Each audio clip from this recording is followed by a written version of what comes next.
கர்த்தருடைய நாமத்துக்கு சோத்திரம் உண்டாவதாக.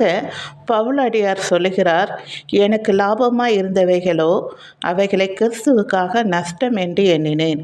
அது மாத்திரமல்ல, என் கர்த்தராகிய இயேசு கிறிஸ்துவை அறிகிற அறிவின் மேன்மைக்காக எல்லாவற்றையும் நஷ்டம் என்று எண்ணிக்கொண்டிருக்கிறேன், குப்பையுமாக எண்ணுகிறேன். ஆண்டவர் நிறைய பேரை அவருடைய முழு நேர ஊழியத்துக்கு அழைக்கும்போது அவர்களும் தங்கள் சொந்த வேலைகளை கிறிஸ்துவுக்காக விட்டுவிட்டு முழு நேர ஊழியத்துக்கு வந்தவர்கள் நிறைய பேர். அவர்கள் முன்பு செய்த வேலைகளை கிறிஸ்து இயேசுக்காக எல்லாவற்றையும் விட்டவர்கள்.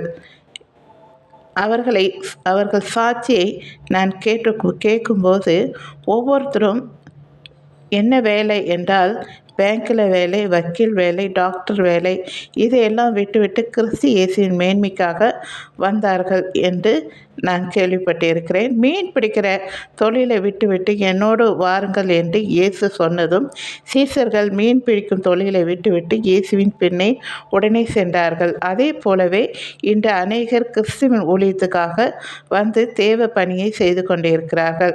இவர்களை பாராட்டியே ஆக வேண்டும்.